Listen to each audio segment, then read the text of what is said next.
warahmatullahi wabarakatuh. Bismillahirrahmanirrahim.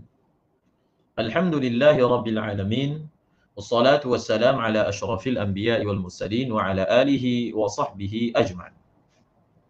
Menyambung sedikit daripada bicara kita selepas maghrib tadi, pada muka surah 361 daripada kitab Al-Usus wal Muntalaqat karya Al-Habib Abu Bakar Al-Adni bin Ali Al-Mashhur.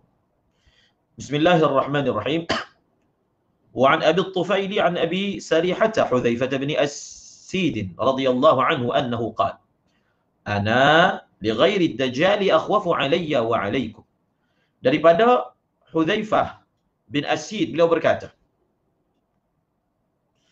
aku ini lebih takut selain daripada Dajjal sebagai fitnah atas diriku dan kamu. Qala, kata Abu Tufail, faqulna ma huwa ya Aba Sarihah. Maka Abu Tufail berkata, kami bertanya kepada Abu Sarihah, apakah fitnah selain daripada Dajjal yang lebih Tuhan takut, wahai Aba Sarihah? Maka beliau menjawab, fitanun ka'annaha qita'ul lailil muzlim. Fitnah seolah-olah fitnah itu adalah malam yang sangat gelap. Maksudnya, beliau membayangkan kepada anak muridnya ataupun kepada orang yang ada pada ketika itu bahawasanya ada fitnah yang lebih beliau takut berbanding fitnah Dajjal, iaitu fitnah yang banyaknya, gelapnya seperti kepingan malam yang sangat gelap. Qala faqulna ayyun nasi fiha syarrun. Maka Abu Tufail berkata, faqulna ayyun nasi fiha syarrun. Siapakah manusia yang pada waktu zaman fitnah macam malam gelap gulita itu yang sangat buruk? Maksudnya waktu zaman fitnah, golongan mana yang sangat bahaya? Lalu Hudzaifah bin As-Sid, sahabat Nabi ini, telah jawab, kullu khatibin misqa'in wa kullu rakibi mawdu'in. Maka Hudzaifah bin As-Sid telah jawab, manusia yang paling teruk dan jahat keburukannya pada hari-hari fitnah ini adalah setiap khatib. Khatib ni maksudnya setiap orang yang berbicara, setiap orang yang melontarkan ceramah, setiap orang yang menyampaikan syarahan. Misqa', dia pandai bicara. Misqa' ni, bila dia sebut khatib misqa', iaitu ahli-ahli bicara yang handal. Petah berbicara, memukau pendengar. Pada waktu zaman fitnah, ini yang sangat bahaya. Nampak seperti dia ingin bawa kebaikan pada orang, tapi dia telah gunakan kepetahan bicaranya untuk menyebarkan agenda-agenda buruk. Wa kullu rakibi mawdi'in. Dan setiap orang yang menunggang di satu tempat. Ini apa maksudnya? Mungkin ada syarahan di hadapan. Qala, maka Abu Tufail tanya lagi ni, nak tahu ni. Faqulna ayyun nasi fiha khairun. Kami tanya lagi, pada waktu zaman fitnah, orang yang terbaik ni siapa? Qala, sahabat Nabi Hudzaifah bin As-Sid kata, kullu ghaniyyin khafi. Qala qultu ma ana bil ghaniyyi wala bil khafi. Qala fakun kabnil labuni la dhahra fayurkab wala dar'a fayuhlab. Ini hadis ini diriwayatkan dalam Mustadrak ala Sahihain. Mustadrak Al-Hakim sahihnya. Maka ditanya, pada zaman yang seperti ini, boleh tengok bacaannya di muka surat yang saya paparkan. Maka orang apa yang pada zaman fitnah ni yang terbaik? Maka jawab beliau, kullu ghaniyyin khafi. Setiap orang kaya yang tidak dikenali. Dia orang kaya, dia orang dermawan, tapi dia tersembunyi. Maka ini yang terbaik. Lalu kami tanya lagi. Abu Tufail berkata, lalu aku berkata, saya ni nak kata orang kaya pun tidak, nak kata orang yang tersembunyi pun tidak. Jadi nak buat macam mana? Nak jadi orang yang terbaik ni zaman fitnah? Maka kata Hudzaifah bin As-Sid, fakun kabnil labun. Kamu ni kalau pada waktu fitnah, kalau keadaan kamu seperti itu, maka jadilah kamu seperti anak unta yang berusia 2 tahun. Ibn Labun ni, anak unta jantan yang berusia 2 tahun. Ibn Labun ni, dia tidak ada belakang yang boleh ditunggang. Sebab dia terlalu kecil, tak boleh nak ditunggang. Dan dia juga tidak ada kantung susu sebab dia jantan, maka tak boleh diperah. Jadi apa maksudnya? Nabi kata bila ada zaman fitnah, jadi macam anak unta yang umur 2 tahun. Yang jantan. Tak boleh nak ditunggang. Sebab tak boleh ambil manfaat, dia kecil sangat. Dan tidak juga ada kantong susu yang boleh diperah. Mungkin maksudnya, kamu jadilah orang biasa-biasa. Yang orang lain tak boleh ambil manfaat daripada kamu. Tak boleh perah daripada kamu. Tak ada apa-apa manfaat kamu pada dia. Jadi menyebabkan apa? Pada waktu zaman fitnah, kalau kita orang seperti itu, maka kita tidak akan diganggu. Itu mungkin maksud hadis Nabi maksud perkataan sahabat tadi. Kemudian kata Al-Habib, wa ala hadzal asas fa inna ad-dajjala wad-dajajilah wad-dajla humul murakkabu thulathi alladhi yusaytir ala majmu'il harakatil bashariyyati fil alam. Wa huwa ma akhafa minhu sallallahu alaihi wasallam wa hadzara minhu sawa'an fil umami sabiqah atau fi ummatil islami khususan, berdasarkan apa yang kita telah baca tadi. Maka 3 perkara ni. 3 perkara. Pertama, Dajjal. Yang kedua, Dajjal kecil. Yang ketiga, kedajalan. Dajjal kecil dan kedajalan. Tadi kita dah terangkan. Apakah yang dimaksudkan fikrah kedajalan? Apakah yang dimaksudkan dengan ideologi kedajalan? Apa dia? Iaitu mengaburkan benda tak betul. Dipakaikan pakaian sehingga nampak macam dia tu betul. Itu adalah konsep Dajjal. Sama ada dalam bentuk ideologi, dipersembahkan, nampak seperti wow, hebat, memukau, sehingga kita abaikan benda yang hak dan kita pegang benda yang batil. Itu bahaya tu. Itu dipanggil adalah metod kedajalan. Maka kata beliau, Dajjal kecil ataupun Dajajilah dan kedajalan ini, 3 ni adalah Trinity, gabungan 3 benda, Trinity. Dia merupakan gabungan 3 benda, Trinity, yang menguasai secara umumnya pergerakan manusia di dalam alam ini. Dan inilah yang sangat ditakutkan oleh Nabi SAW, dan diberi diberi peringatan tentang bahayanya. Peringatan tentang bahayanya ini bukan sahaja pada umat Islam, tetapi pada umat-umat yang telah lalu. Antaranya kita tengok ni. Nak bagi tahunya, fitnah Dajjal ini bukan yang mula cerita ni Nabi. Nabi-Nabi sebelum Rasulullah telah pun mengingatkan ancaman Dajjal ini kepada umatnya. Dalam hadis yang diriwayatkan oleh ashabus sunan, innahu lam takun fitnatun fil ardi mundu zara Allahu dzurriyyata Adam a'zama min fitnatil Dajjal. Tidak ada satu fitnah atas muka bumi ini. Tengok hadisnya. Tidak ada satu fitnah atas muka bumi ini semenjak Allah Ta'ala wujud dan sebarkan manusia yang lebih besar daripada fitnah Dajjal.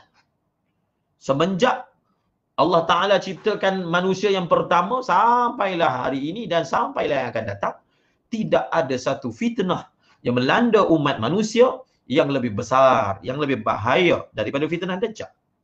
Ini siapa yang sebut? Rasulullah, bukan ahli konspirasi sebut. Ini Rasulullah sebut. Dan ada sepotong hadis lagi yang berbunyi, innahu lam yakun nabiyyun ba'da Nuh illa waqad anzara ad-dajjal qaumahu wa inni unzirukumuh. Nabi SAW bersabda dalam hadis riwayat dalam Sunan Abi Daud, Sunan Tirmizi, Musannaf bin Abi Shaybah, Musnad Ahmad dan juga Musnad Bazzar. Nabi SAW bersabda, sesungguhnya tidak ada satu orang nabi pun yang datang. Tidak ada satu orang nabi pun yang datang selepas Nabi Nuh Melainkan setiap mereka memberi amaran, ancaman tentang Dajjal kepada kaumnya. Dan sesungguhnya aku, kata Rasulullah, juga memberi amaran tentang Dajjal itu kepada kalian. Nabi sangat ambil berat ni fitnah Dajjal. Ingatkan. Hati-hati wahai umatku dengan fitnah Dajjal. Kemudian Syekh berkata, wa hadhihi al-ahadithu mujtami'atun fiha dalalatun khatiratun ala mawqi'id dajjali ka mu'amarah. Hadis-hadis ini, maksudnya yang telah dibacakan tadi, membuat satu kesimpulan yang sama. Ataupun semua hadis-hadis ini berkumpul di dalam hadis-hadis tersebut petunjuk yang sangat penting. Petunjuk tentang kebahayaan. Dilalatul khatirah ni terjemahan dia. Di dalam hadis-hadis yang disebutkan tadi, bersepakat padanya, berkumpul padanya petunjuk yang sangat penting. Tunjuk sangat penting. Tunjuk tentang apa? Tunjuk tentang posisi mauqi'id dajjal. Posisi Dajjal ini kamu'amarah, seperti satu bentuk perancangan dan juga konspirasi. Mu'amarah ni adalah perancangan jahat, konspirasi. Wa inna uslubal mu'amarat wal amal al-mubattal al-qa'im 'ala as-sira' as-siyasi 'amalun dajjaliyun yakhdumul fitnatal muntadarah li dhuhuri masiihid dajjal. Beliau mengatakan sesungguhnya metod rancangan-rancangan jahat, rancangan-rancangan konspirasi dan agenda-agenda rahsia yang menjadikan pergelutan politik itu sebagai paksinya, maka semua rancangan-rancangan jahat, konspirasi yang tersembunyi bawah tanah, maka ini semua adalah satu amalan Dajjal. Perbuatan itu yang mengkonspirasikan untuk menyebarkan kejahatan, yang menjadikan pergelutan politik itu sebagai asasnya, maka kata Syekh, dia merupakan amal Dajjal. Amal Dajjal. Dan kenapa? Kenapa perkara ini dibuat? Sebelum kedatangan Dajjal sebenar, maka persiapan dibuat untuk membantu, merealisasikan, memperkukuhkan fitnah yang bakal datang. Ataupun yang mereka sebut sebagai Mesiah yang ditunggu. Maka sebenarnya persiapan untuk menunggu Mesiah itu, kedatangan Tuhan yang dianggap Tuhan oleh orang yang menyembahnya, maka segala konspirasi dalam bentuk politik ini telah dirancang sebagai khidmat, sebagai membentang kapet merah bagi menyambut fitnah yang besar, yang bagi kita fitnah, bagi kita bala, bagi kita kejahatan. Tetapi bagi orang-orang yang menjadikan kaedah Dajjal ini sebagai suatu metod mereka dalam setiap perancangan, maka itu adalah Tuhan mereka. Itu adalah keagungan mereka. Maka kapet merah sedang dipersiapkan untuk menyambut kedatangan Dajjal tersebut. وقد لوحظ هذا فيما بعد قتل عثمان رضي الله عنه حيث اتسعت دائرة الفتن بين المصلين وقتل فيها أيضا سيدنا علي رضي الله عنه فيما بعد على أيدي المصلين. Fitnah ni yang mewujudkan kerosakan atas muka bumi ini di kalangan orang Islam. Ini adalah rancangan-rancangan seperti ini kita sebut sebagai tangan-tangan Dajjal. Ingat balik apa yang kita maksudkan dengan kedajalan, konsep metod kedajalan itu. Maka kata beliau telah diperhatikan perkara ini yang kita sebutkan tadi, iaitu perancangan untuk merosakkan barisan orang Islam, dia telah bermula sebenarnya semenjak daripada zaman Sayyidina Uthman radhiyallahu anhu, sehingga sempadan fitnah itu terus membesar, terus meluas di kalangan musallin. Maknanya apa? Fitnah ini berlaku di kalangan orang Islam. Pergelutan, pertelingkahan, perdebatan dan seumpamanya telah bermula. Sebab itu Nabi pernah bagi isyarat bahawasanya apabila zaman kematiannya Sayyidina Umar, maka pintu yang tutup fitnah itu telah dipecahkan. Maka berbondong-bondonglah fitnah datang melanda umat Islam, walaupun pada ketika itu ada sahabat radhiyallahu anhum. Antara pemaknaan fitnah itu bermula dengan pembunuhan Sayyidina Uthman radhiyallahu anhu dan seterusnya. Sebab dia fitnah itu menjadi lebih besar kerana yang membunuhnya itu adalah di kalangan orang yang sembahyang, iaitu orang Islam. Kemudian dibunuh pula dalam daerah lingkungan fitnah itu Sayyidina Ali radhiyallahu anhu. Beliau dibunuh oleh siapa? Di tangan orang-orang Islam juga. Fitnah jadi besar bila yang buat itu orang Islam sendiri. Yang tak berlaku pada zaman diselamatkan daripada fitnah zaman Rasulullah. Yang kalau bunuh orang Islam tu maknanya dia orang kafir. Dia musuh Islam. Tetapi semenjak terbunuhnya ataupun wafatnya Sayyidina Umar, pintu yang hadang fitnah itu telah dipecahkan. Maka meluru berbondong-bondong, fitnah membadai umat Islam. Wattasa'at هذه الدائرة الدجالية بعد ذلك لتشمل كافة العناصر المثيرة للفتن. Maka ruang fitnah ini terus menguat, merebak, membesar dan membusung. Membusung daerah apa? Fitnah yang dajaliyah, kedajalan. Fitnah kedajalan, maka dia bertali arus datang. Selepas kematian Sayyidina Ali, supaya mengakibatkan fitnah itu datang merangkumi setiap aspek-aspek, setiap unsur-unsur, setiap elemen-elemen yang boleh membangkitkan fitnah. Dan fitnah ini dia datang pula secara syumul. Ini muka surat seterusnya. Sawa'un fi mustawal hukmi awil ilmi aw fi mustawa tahrid asy-syu'ub kama huwa fi marhalat al-Imam al-Hasan radhiyallahu anhu haitsu 'asara al-fitnah ad-dajaliyah min jihatain. من جهة دعاة الملك العضوض من جهة، ودعاة الحرب والانتقام من المجموعات التي شاركت في مقتل عثمان رضي الله عنه، ثم في مقتل والد الإمام علي رضي الله عنه من جهة أخرى. ثم كيف تفادى الإمام الحسن رضي الله عنه في مرحلته هيمنة الفتنة فاجتهد رأيه بقبول الصلح اختيارا منه لا إجبارا له، كما فعل أهل الفتنة مع والد علي رضي الله عنه في الصفين وما تلاها. فكانت التضحية بالقرار عنده أولى في سبيل حفظ الأمة ودوام الاستقرار.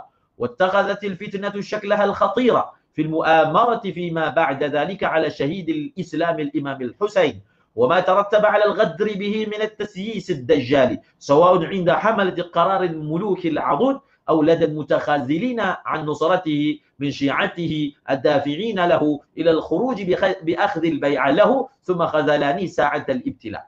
Maka Syekh menceritakan episod konspirasi Dajjal ini, tangan-tangan kedajalan ini semenjak daripada kematian Sayyidina Uthman diikuti dengan pembunuhan Sayyidina Ali. Maka pada ketika itu telah merebaklah fitnah ini sehingga dia datang dalam semua dia datang merangkumi apa sahaja elemen yang dapat membangkitkan fitnah. Sama ada fitnah itu datang daripada segi pemerintahan, datang daripada segi keilmuan. Sama ada dia pada peringkat fi mustawal hukmi, ini maksudnya apa? Sama ada dia pada peringkat hukum, pemerintahan, keputusan, ataupun daripada segi keilmuan, ataupun dia dalam segi pada tahap ataupun pada peringkat tahridhish syu'ub. Dia pada peringkat tahridhish syu'ub.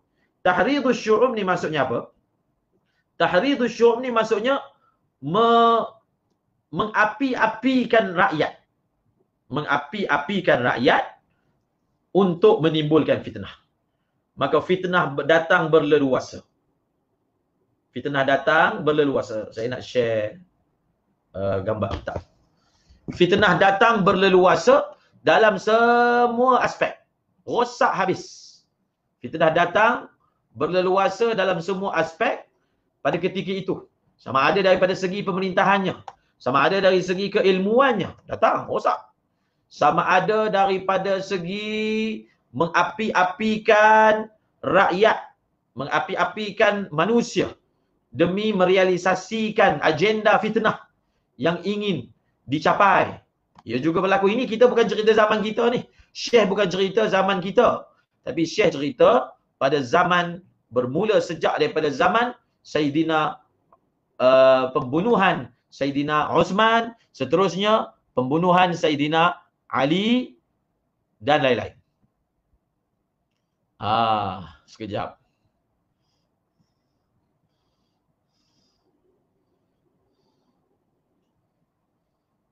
Pembunuhan Saidina Uthman, pembunuhan Saidina Ali dan lain-lain. Mana dia punya muka surat dia? Kita nak baca ni. Kita tadi tertangguh sikit. Kita baca sikit sebelum tidur. Di tidur mimpi Dajjal.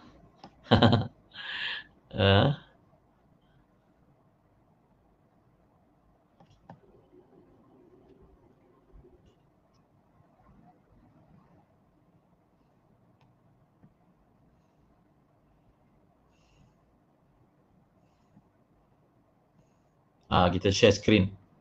Tengok tu, siapa yang boleh baca Arab, dia boleh tengok kitab.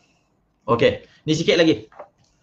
Maka kata Syekh, seperti mana perkara ni, fitnah yang menyentuh daripada segi soal pemerintahan, soal keilmuan, soal ataupun pada peringkat mengapi-apikan rakyat, seperti mana ia telah berlaku pada fasa ataupun pada zaman Saidina Husain.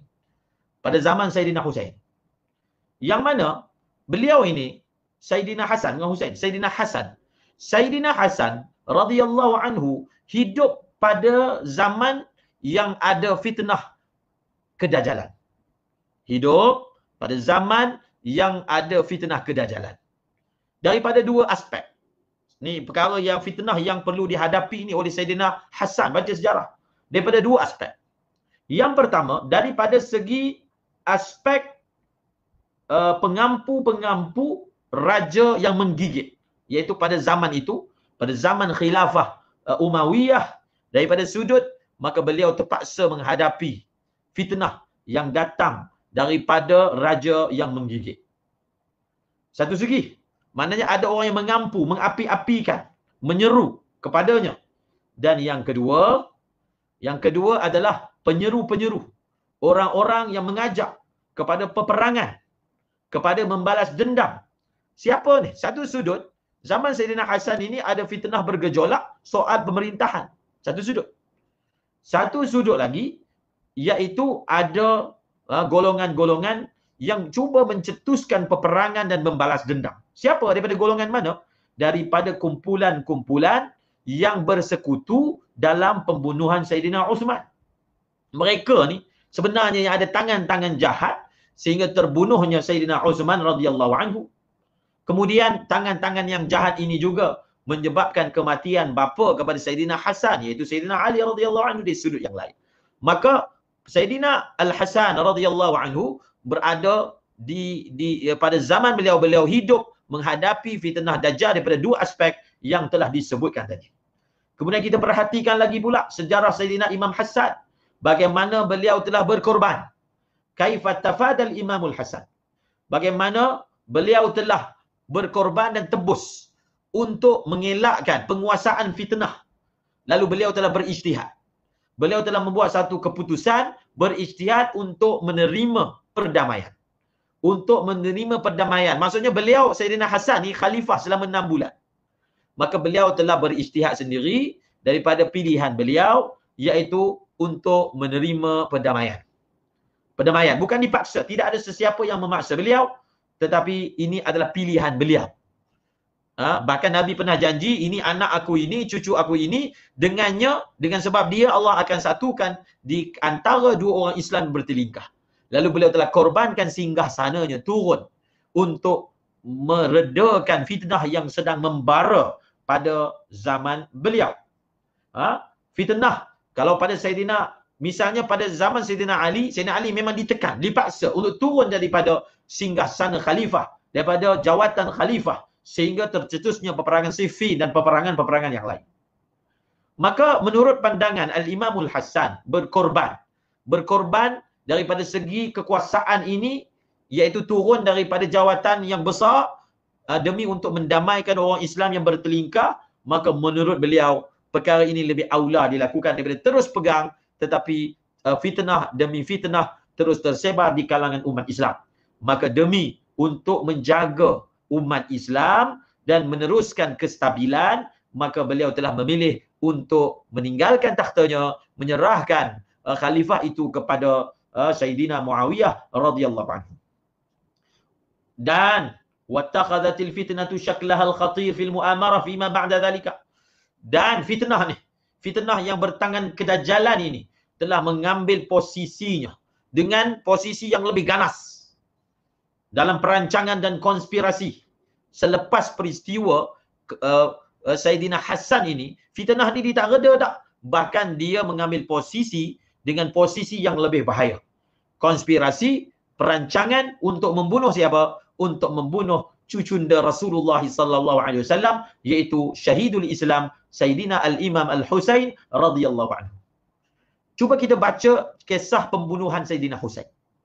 Saya selalu sebut perkara ini puncanya adalah masalah politik. Politik ni maksudnya adalah kuasa. Kuasa ni memang sepanjang zaman memecah belahkan. Memang sepanjang zaman. Puncanya adalah politik. Dan sukakan jawatan, ingin menjaga kekuasaan, ingin mengekalkan kekuasaan, boleh menyebabkan manusia bertindak dengan tindakan yang luar biasa. Luar biasa. Luar biasa tak luar biasa, demi perkara itu, maka mereka sanggup bunuh. Ini orang Islam ni, bukan cerita orang kafir. Tak perlukan orang kafir pun untuk bunuh cucu Rasulullah.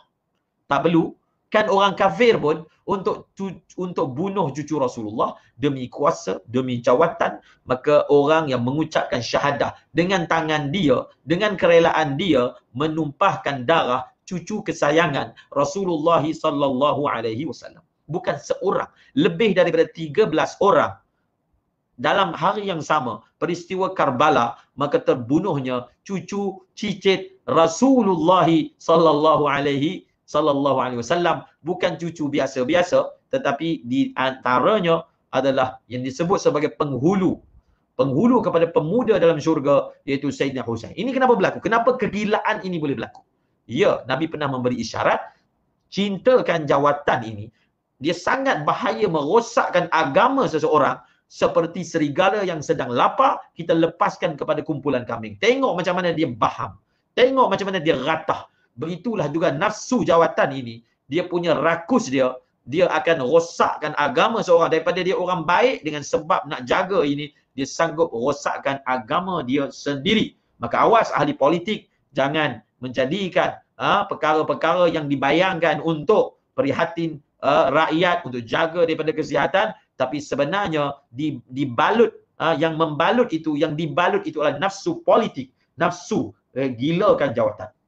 Maka kita tengok sehingga terbunuhnya Sayyidina Al-Imamul Husain radhiyallahu anhu. Apa yang telah berlaku sebenarnya kepada Sayyidina Husain? Yang pertama, wa ma tarattaba 'ala al-ghadri bihi min at-tasyis ad-dajjali. Yang pertama, mereka telah khianat dia, ghadar. Khianat dia dan tikam dia daripada belakang. Bukan tikam dengan makna, bahkan tikam secara hakiki sehingga terbunuhnya beliau. Maka di situ ada dipanggil perancangan siasah kedajalan, sehingga membawa kepada pengkhianatan. Mereka pada mulanya membayangkan menyokong Sayyidina Husain, tapi akhirnya telah bersama bersekongkol untuk membunuh beliau. Jadi perkara ini, ghadar ini, pengkhianatan yang telah berlaku kepada Al-Imam Husain, sama ada dilakukan oleh pemilik keputusan daripada kalangan pemerintah pada hari itu. Ini pun pengkhianatan berlaku. Pemerintah pada hari itu dengan dia punya proksi dia, maka menyebabkan kematian Sayyidina Husain. Itu satu perkara pengkhianatan. Satu lagi, mutakhazilin. Syekh guna perkataan apa? Auladal mutakhazilin. Khazlan ni kita tinggalkan orang dalam keadaan susah, kita tak bantu dia. Dalam keadaan terkapai-kapai ingin menyelamatkan nyawa, tengok saja, biarkan saja. Maka dia ada satu lagi kumpulan yang membayangkan kepada Sayyidina Husain, datanglah ke Kufah, datanglah ke Iraq, kami akan sokong tuan, kami akan bantu tuan. Tapi mereka ini akhirnya biarkan Sayyidina Husain dengan harapan, biarkan Sayyidina Husain dengan anak beranak dia, mereka tak campur tangan untuk selamatkan. Ini pun bahaya. Mula-mula menyatakan sokongan, memberikan harapan, tetapi pada saat orang yang orang yang disokong itu terkapai-kapai, perlukan pertolongan, diabaikan. Mutakhazilin.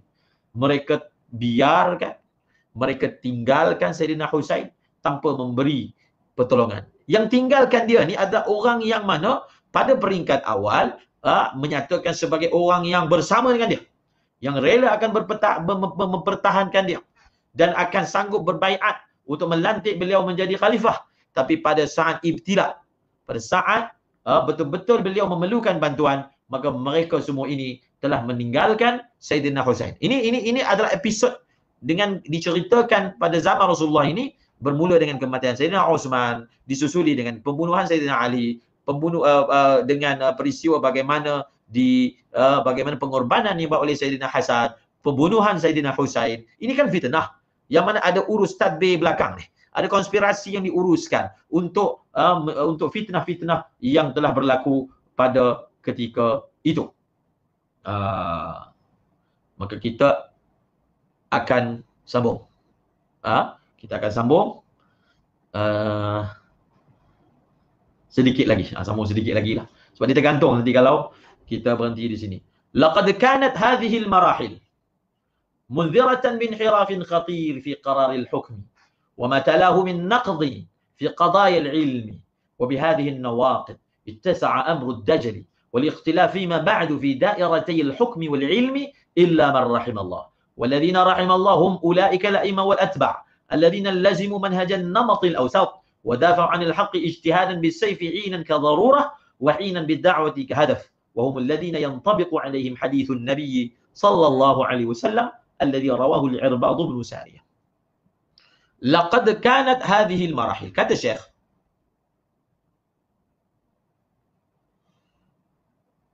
Syekh, itu ibarat dia. Laqad kanat hadhihi al-marahil, sesungguhnya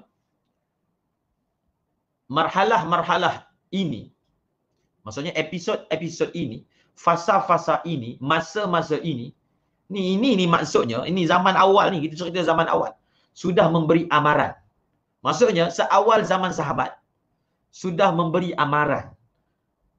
Amaran tentang perkara apa? Iaitu telah berlaku kepincangan, telah berlaku inhiraf, telah berlaku kepincangan dan penyelewengan daripada jalan lurus. Inhiraf yang sangat bahaya.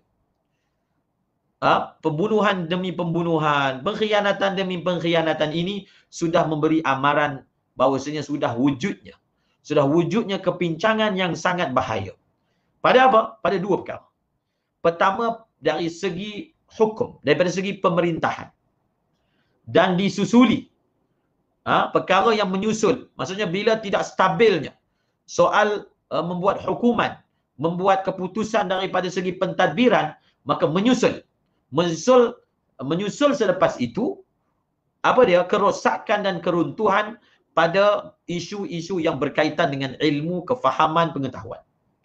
Dan wabihadhihi nawaqid, dengan faktor-faktor perosak ini, faktor-faktor peruntuh ini, maka makin luaslah urusan Dajjal dan wal ikhtilaf. Kemudian dia makin meluas dan makin merebak dan makin membesar dan membusung, sehingga berlaku pergelutan, berlaku perbezaan, berlaku ikhtilaf selepas itu pada dua. Berlaku kepincangan dalam masyarakat Islam dalam bentuk pergaduhan, dalam bentuk perbezaan, sehingga dia mensasarkan pada dua perkara. Yang pertama daripada segi urus tadbir, yang kedua daripada segi kefahaman ilmu. Syekh selalu sebut perkara. Dia panggil qararul hukmi, qararul ilmi. Qararul hukmi, qararul ilmi. Politik yang tidak stabil, urus tadbir yang cacar marbah, dan masalah apa? Masalah ilmu. Masalah ilmu tu maksudnya kadar kefahaman, kadar pengetahuan tentang benda-benda yang sahih, benda-benda yang hakikat, kucar kacir, kucar lana, rosak dari segi kefahaman, tak tahu yang mana satu betul, yang mana salah, yang mana satu agama, yang mana satu bukan agama. Pemikiran-pemikiran rosak telah menyelinap masuk Ini seawal zaman itu, contohnya masuknya Mu'tazilah, masuknya Jabariyah. Ini semua pemikiran-pemikiran songsa yang tak ada pada zaman Nabi, tetapi telah mula datang merosakkan pemikiran. Dia yang bahayanya, kalau orang tu dia jahil tak apa. Tapi kalau dia rasa benda yang dipegang itulah ilmu, benda yang dipegang itulah pengetahuan, benda yang dipegang itulah akademik, maka orang ni susah nak diuruskan.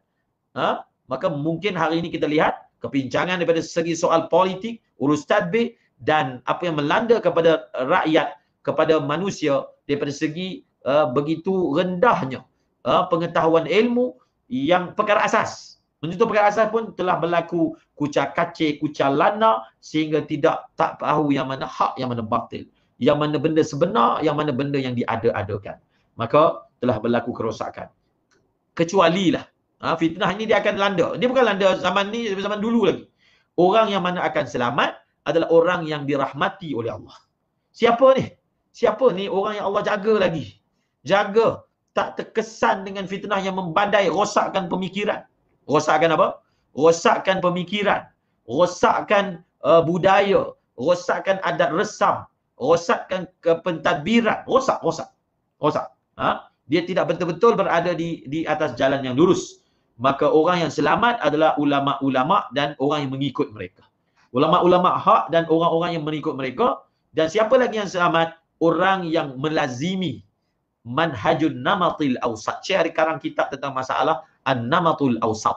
Jadi orang-orang yang selamat ini orang yang betul-betul berada di atas manhaj yang mungkin kita sebut ahlus sunnah wal jamaah, bersama dengan tarbiyah yang betul. Bukan sahaja dia ni orang belajar fiqh, ada mazhab. Dia belajar tauhid, ada mazhab. Tetapi dia perlu duduk dalam tarbiyah yang betul. Kalau tidak, orang yang belajar tauhid walaupun ahlus sunnah wal jamaah, tetapi dia tidak duduk dalam tarbiyah yang betul, maka dia punya akhlak pun rosak. Orang yang belajar fiqh bermazhab, tetapi dia tidak duduk dalam tarbiyah yang betul, yang disebut sebagai manhaj an-namatil awsat, maka dia juga akan terkena serpihan-serpihan, tempias-tempias daripada fitnah ini. Maka golongan-golongan yang mana di kalangan a'immah, pengikut-pengikut mereka, orang yang melazimi manhaj, metod namatil awsat, maka mereka ini mempertahankan hak. Dengan jalan apa? Sepanjang zaman. Mempertahankan hak dengan apa? Yang pertama, dengan pedang. Dengan pedang, kadang-kadang, saya guna perkataan, kadang-kadang mereka berijtihad, dalam situasi ini, maka kita gunakan pedang. Maksudnya kekerasan.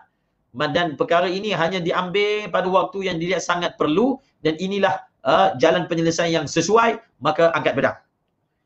Dan di kala yang lain, mereka apa? Mereka menggunakan jalan dakwah. Mereka apa? Mereka menggunakan jalan dakwah. Perkara ini disebut dalam sejarah Ba'alawi pun ada, Ahmad bin Isa al-Muhajir. Bagaimana kisahnya, mula-mula dia memilih jalan pedang, maksudnya jalan kekerasan.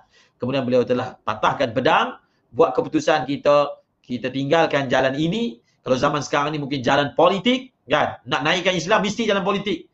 Itu ijtihad je. Bukan semua orang mesti ikut ijtihad kamu, kan? Mesti jalan itu, tak. Itu salah satu ijtihad yang kamu rasa, itulah cara dia. Seperti mana sebahagian salaf daripada kalangan Ba'alawi pada peringkat awal melihat bahawasanya itu adalah caranya. Tetapi satu lagi, mereka metod yang mereka gunakan ialah bukan dengan jalan kekerasan, tapi dengan jalan dakwah. Maka ulama Ba'alawi selalu menyebut apabila Syekh Ahmad bin Isa Muhajir meninggalkan konsep kekerasan, iaitu dengan melawan pemerintah dengan jalan peperangan, dengan jalan mengangkat pedang, dan beliau telah diberi ilham supaya tinggalkan konsep ini, telah meninggalkan tempatnya di Iraq sana, berhijrah ke Madinah, jalan terus turun ke Shimal Yaman, dan bergerak terus sehinggalah menjadikan bumi Hadramaut ataupun bumi di selatan Yaman itu sebagai tempat mereka.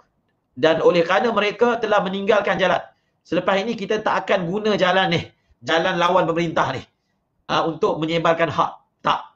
Maka mereka gunakan jalan dakwah. Maka Allah Ta'ala telah beri kepada mereka kekuasaan, walaupun mereka tidak menjadikan kekuasaan itu sebagai sasaran. Jadi berapa banyak daripada keturunan mereka yang dilantik menjadi sultan, menjantik menjadi raja, dihormati. Dan apa jalan yang mereka pakai? Dakwah. Bas dakwah. Maka di Comoros sana, daripada kumpulan Hadramaut, dilantik jadi pemerintah.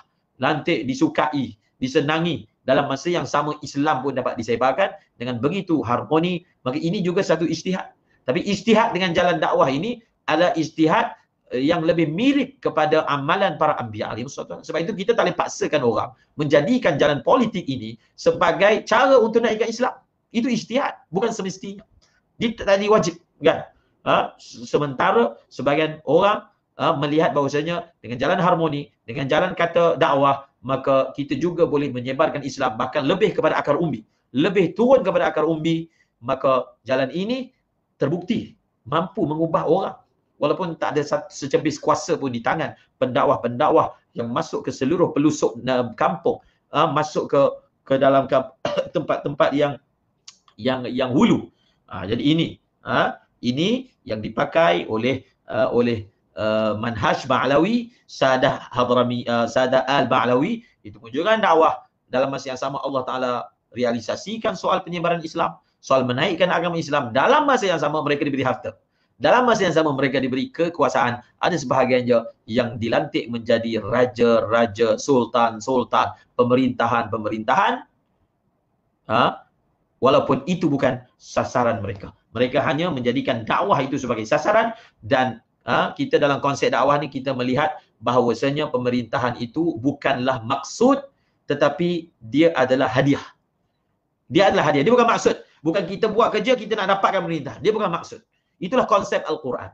Rasulullah dalam pergerakannya tidak mensasarkan kuasa. Kuasa itu adalah kita kata hadiah. Tapi maksudnya bagaimana kita menyelesaikan tanggungjawab kita untuk bina Islam, maka kita sempurnakan syarat untuk mendapatkan khalifah, maka Allah akan bagi. Dia bukanlah maksud, dia bukanlah matlub, tetapi dia adalah hadiah. Wa'adallahu alladhina amanu minkum wa 'amilus salihat la yastakhlifannahum fil ard kama istakhlafa alladhina min qablihim. Wa la yumakkinanna lahum dinahum alladhi irtada lahum. Syarat dalam Quran disebut, kalau kamu nak Allah Ta'ala bagi tamkin atas muka bumi, kena iman dan juga amal soleh. Maka ini ijtihad. Orang yang memilih dakwah sebagai jalan. Maka jangan kita ingat cara politik kita satu-satunya cara. Tidak, itu ijtihad. Bahkan dengan jalan dakwah ini, dia lebih mirip kepada cara para anbiya alaihi wassalam dalam bergelumang dalam umat demi menyebarkan agama Islam. Dan golongan-golongan inilah yang mana sesuai, sepadan ciri-ciri mereka dengan sepotong hadis Nabi SAW yang diriwayatkan oleh Irbad bin Sariyah. Dan kami telah sebutkan tentang hadis ini sebelum ini, iaitu hadis itu berbunyi, isma'u wa ati'u walau ta'ammara alaikum 'abdun fa innahu man ya'ish minkum fasayara ikhtilafan katsira fa 'alaikum bi sunnati wa sunnatil khulafa'ir rasyidin al-mahdiyyin min ba'di 'addu 'alaiha bin nawajis. Nabi semua menyebut, hendaklah kamu dengar, hendaklah kamu taat, walaupun yang menjadi ketua kamu itu satu orang hamba, maka sesungguhnya siapa yang masih hidup di kalangan kamu selepas ini, maka dia akan nampak, Nabi dah bagi tahu dah, dia akan nampak begitu banyak perselisihan yang akan muncul.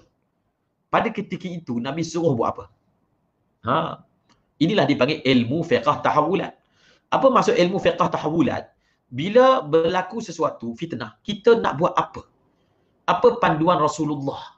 Contoh kan, kita berada dalam wabak seperti ini. Apa panduan Rasulullah? Nanti bila Dajjal datang, apa panduan Rasulullah? Nanti bila berlaku keadaan yang mungkin akan tekan kita, apa yang Nabi suruh buat? Solusi telah diberitahu oleh Rasulullah. Wahai orang-orang yang beriman, solusi telah diberitahu oleh Rasulullah. Bila Rasulullah memberitahu solusi itu, yang bertutur bukan daripada hawa nafsunya, sudah tentu ialah solusi yang luar biasa. Maka Nabi kata, kamu akan tengok perbalahan, pertikaian yang banyak. Pada ketika itu, apa yang kamu kena buat? Hendaklah kamu berpegang dengan sunnahku, sunnah para khulafa, para khalifah aku yang rasyidin, yang mendapat petunjuk daripada Allah Subhanahu Wa Taala. Dan Nabi kata, kalau berlaku fitnah, pegang sunnah. Sunnah aku, sunnah para khulafa yang datang selepas aku, dia punya pegang tu Nabi kata, gigit dengan gigi geraham. Jadi maknanya apa? Nabi dah bagi panduan bila berlaku ikhtilaf. Maka caranya pegang sunnah Nabi. Pegang sunnah Nabi. Sunnah khalifah Nabi. Tengok macam mana sahabat buat. Fakanat salamatul ummah hadfahum. Jadi orang-orang yang faham apa tuntutan Allah, yang digunakan perkataan manhaj an-namatil awsat. Yang metod manhaj pertengahan. Dia bukan wasatiyah yang ta'rif sekarang ni. Dia ada ta'rif yang khas. Ada buku yang khas ditulis oleh Al-Habib terangkan tentang namatul awsat. Ini kita punya pegangan. Ini sadah kita di Hadramaut punya pegangan. Dalam berinteraksi dengan segala macam fitnah dalam bentuk politik, antarabangsa, nasional, maka mereka ada stand dia. Mereka ada stand dia yang bagi mereka itu adalah yang ditunjukkan oleh Rasulullah untuk berinteraksi dengan keadaan-keadaan seperti ini. Maka kata beliau, orang-orang ini yang berpegang dengan manhaj tadi menjadikan keselamatan umat itu sebagai maksud dia. Okey. Kita menjadikan dalam segala tindak tanduk kita, keputusan kita, dalam apa yang sepatutnya kita buat, kita letak keselamatan umat manusia sebagai yang sasaran. Setiap keputusan pasti benda ni tak terusik. Dan mereka menjadikan masalah kekuasaan itu hanyalah perantaraan, bukan maksud. Bukan maksud. Maksud bukan. Dia wasilah. Dia bukan semestinya dah wasilah. Ada keadaan mungkin ya, ada keadaan mungkin tidak. Tapi maksud sebenar hidup ke agama. Maksud sebenar pastikan umat Islam, umat manusia selamat daripada azab Allah Subhanahu Wa Taala. Famata mamtalakuhu bila munaza'ah adalu fihi wa mata nuzi'u fihi adalu anhu lima huwa afdalu wa aslam wa afshalu siyasat syaitan wa dajjal fi istithmar at-tahrishi wa darbil muslimi bil muslim. Jadi tengok, ini Syekh Hajar. Famata ma imtalakuhu bila munaza'ah. Kalaulah Allah takdirkan mereka-mereka ini diberi kekuasaan, tidak menjadikan qarar ni, kekuasaan ni sebagai maksud, dia wasilah aja. Kalaulah ditakdirkan diberi. Kalau ditakdirkan diberi. Tanpa perlu nak munaza'ah. Rebut, dapat. Tak, itu bukan konsepnya. Ini bukan konsep sahabat, bukan. Bila munaza'ah. Dia memang berlaku, real. Memang berlaku. Pendakwah-pendakwah akhirnya dilantik jadi raja. Baca sejarah, ada. Orang tawarkan, orang tempatan tawarkan, kami sukalah kamu ni. Lantik jadi raja. Memang berlaku. Allah Ta'ala buat, kan? Kalaulah mereka diberi kuasa, jawatan, tanpa minta, tanpa gaduh dengan orang, tanpa balah, apa mereka buat dengan jawatan itu? Mereka akan bersikap adil di dalamnya. Wa mata manuzi'u fihi. Wa mata manuzi'u fihi adalu anhu. Tetapi kalau kekuasaan itu ada orang nak rebut, ada orang nak cabar, nak bergaduh dengan mereka soal kekuasaan, mereka akan tinggalkan. Mereka akan tinggalkan, pergi kepada satu keputusan yang lebih terbaik. Adakah terus pegang kerah gitu, walaupun tumpah darah lah. Walaupun pecah belahkan masyarakat Islam, pecah belahkan masyarakat, tak kisah. Janji benda ni pegang. Itu bukan cara nubuah. Itu bukan cara sahabat. Ini bukan cara namatil awsat. Tetapi cara mereka kalau sampai benda ni bawa balah, bawa tumpah darah, kalau benda ni bawa pecah belah, tinggalkan. Kita akan pilih keputusan yang lebih afdal dan lebih selamat. Dengan cara seperti ini, dengan pegangan seperti ini, dengan metodologi seperti ini, mereka menggagalkan siasah syaitan. Mereka menggagalkan siasah dajjal. Unik ni. Sangat menarik. Maksudnya, bila tindakan kita begitu, kalau diberi kekuasaan tanpa balah, kita akan bersikap adil. Tapi kalau sampai bawa balah, bawa perpecahan, tumpah darah, tak apa, kita tinggalkan. Biar lebih baik bersatu daripada kita kerah keng pegang kuasa, walaupun pecah orang Melayu, walaupun pecah orang Islam, tak kisahlah, janji kuasa pegang. Walaupun rosakkan jemaah masjid, tak kisah, janji dapat kuasa. Ini bukan konsep, bukan. Ini bukan cara yang diajar oleh agama, bukan. Maka apakah ahli manhaj namatil awsat akan lakukan? Akan buat satu pilihan yang lebih afdal dan lebih selamat. Afdal selamat ni nampak macam takut lah. Sebab itu ada golongan khawarij yang mana dia tak suka dengan Sayyidina Hasan.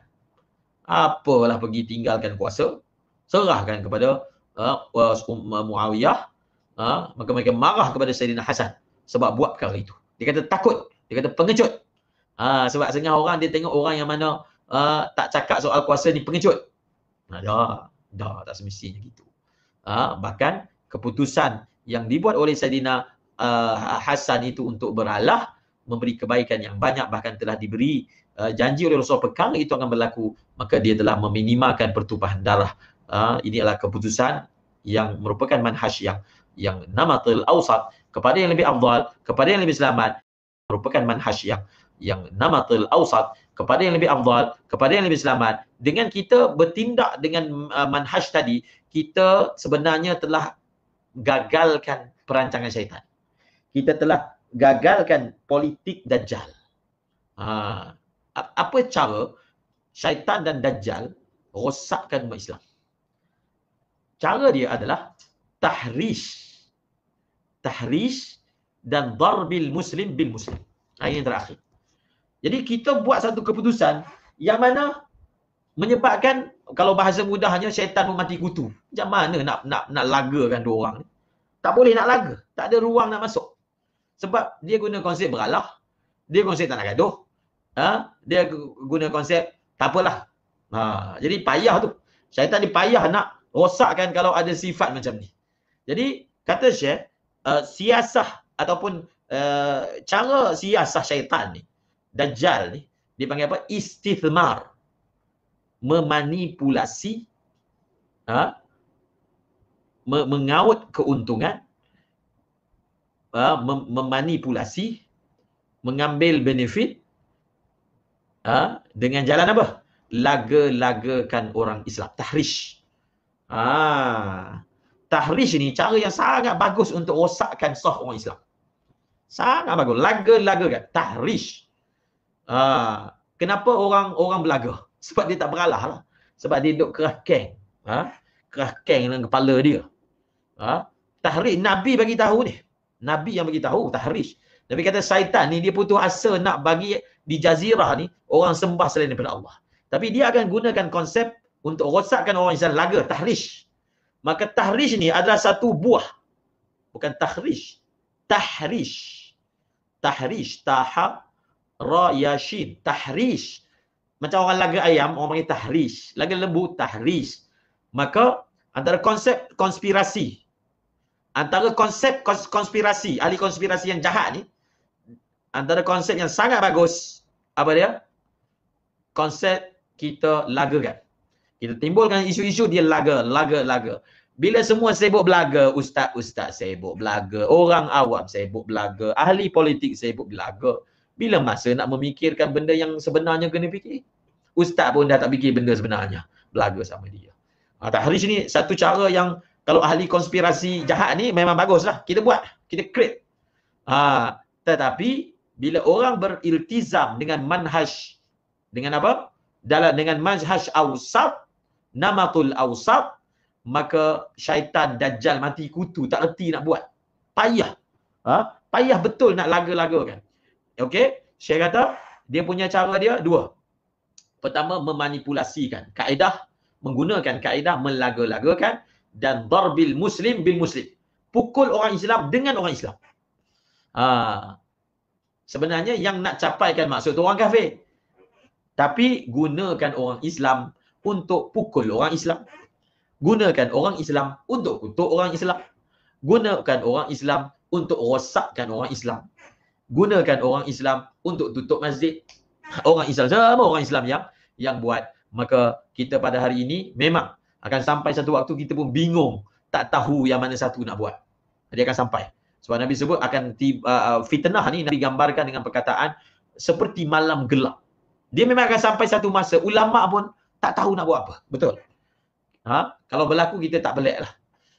Maksud ulama hak ni, kita cerita ulama hak pun akan sampai satu masa yang mana bila fitnah itu Nabi kata seperti kepingan-kepingan malam gelap gulita, sampai kita pun mati. Kita tak ada, seolahnya tak tahu, kebingungan untuk tahu nak buat apa. So kalau kita menghadapi pada zaman itu, maka Nabi sarankan kita tarik handbrake lah. Kalau berdiri, duduk. Orang duduk lebih baik daripada orang berdiri. Orang baring lebih baik daripada orang duduk. Orang berjalan lebih baik orang menunggang. Maksudnya orang yang kurangkan pergerakan dia, kurangkan penonjolan dia, kurangkan bercakap, dia lebih selamat. Bila zaman fitnah ni, dia zaman fitnah zaman sahabat. Sebahagian sahabat pun bingung nak buat apa ni. Orang Islam sama-sama belaga. Maka ada sebahagiannya memilih ijtihad, kita diam. Kita tak payah cakap apa. Kita tak payah cakap apa, kita tak payah komen apa. Sebab itu kita jangan duk ban orang. Ada orang dia memilih untuk tidak memberi komen.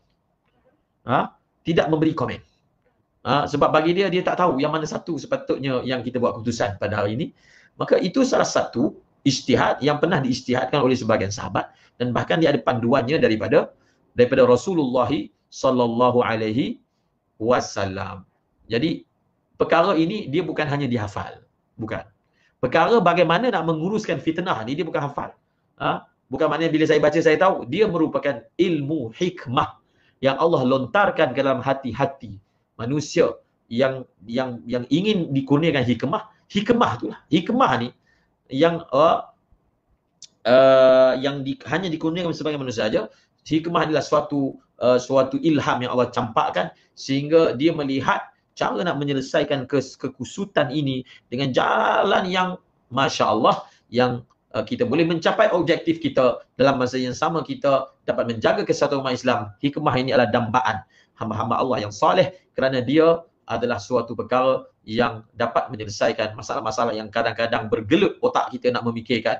Bagaimana? Sebab itu janganlah bila nak selesaikan masalah hanya guna otak sahaja. Mohonlah ilham, mohonlah hikmah daripada Allah Ta'ala. Semoga Allah Ta'ala bagi panduan, tinggalkan emosi, mohon daripada Allah, kembali kepada Allah. Maka banyak sekali panduan-panduan daripada Allah Subhanahu Wa Ta'ala. Maka untuk malam ini setakat ini sahaja. Semoga Allah Ta'ala bantu kita. Semoga Allah Ta'ala selamatkan kita dari fitnah Dajjal, ataupun daripada konspirasi Dajjal, daripada orang-orang yang ingin memenangkan Dajjal. Maka Allah Ta'ala selamatkan kita semua. Jadi pada malam ini, sebelum kita tidur, bacalah surah Al-Mulk. Surah Al-Mulk untuk apa? Untuk selamatkan kita semua daripada fitnah kubur. Kita baca surah Al-Mulk sama-sama. A'udzu billahi minasy syaithanir rajim. Bismillahirrahmanirrahim. Tabarakalladzi biyadihil mulku wa huwa ala kulli syai'in qadir.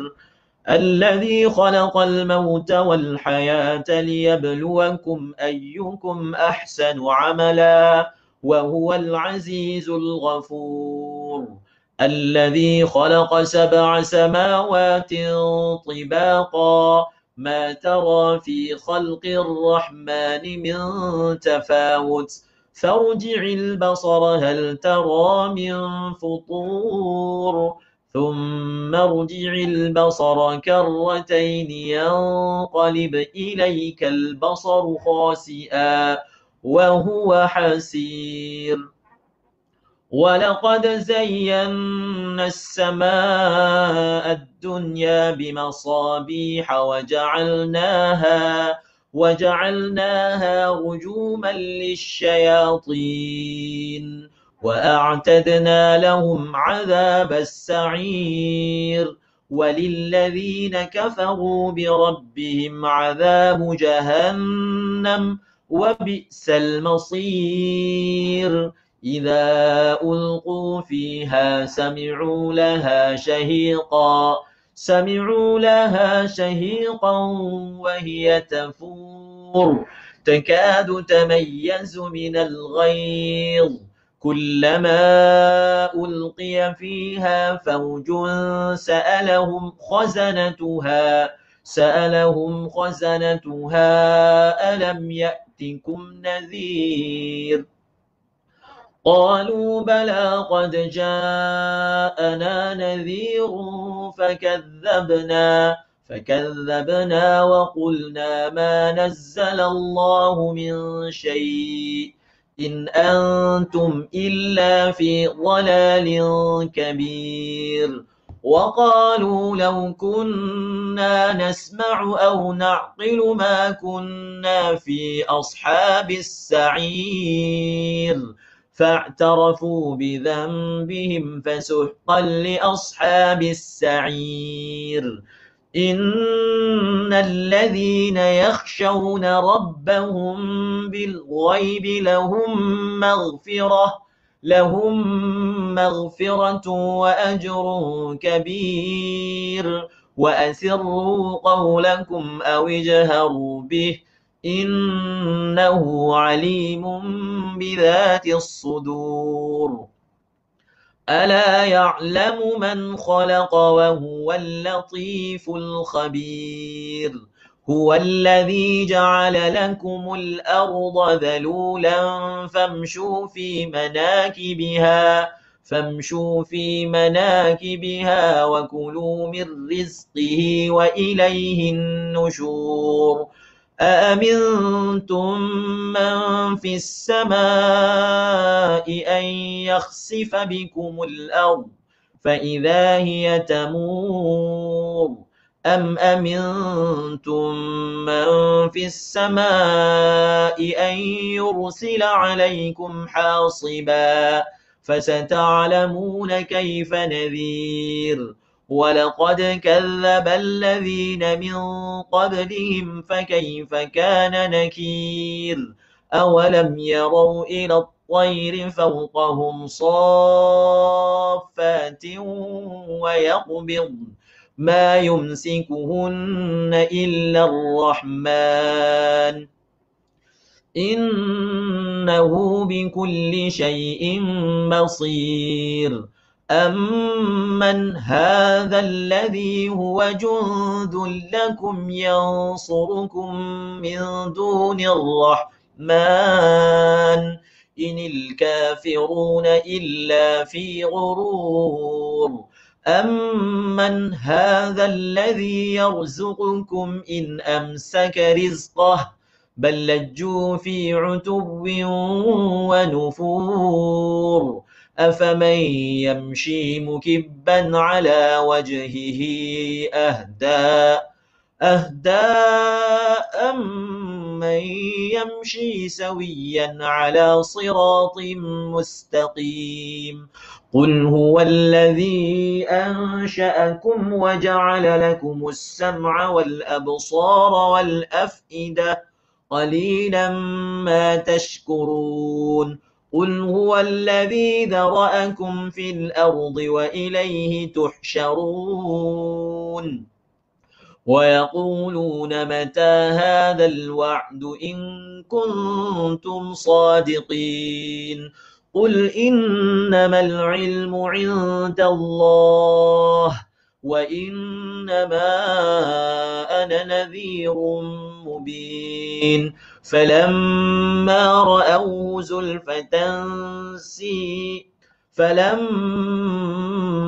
رأوه زلفة سيئت وجوه الذين كفروا وقيل هذا الذي كنتم به تدعون قل أرأيتم إن أهلكني الله ومن معي أو رحمنا فمن يجير الكافرين من عذاب أليم قل هو الرحمن آمنا به وعليه توكلنا فستعلمون من هو في ضلال مبين قل أرأيتم إن أصبح ماؤكم غورا فمن يأتيكم بماء معين صدق الله العلي العظيم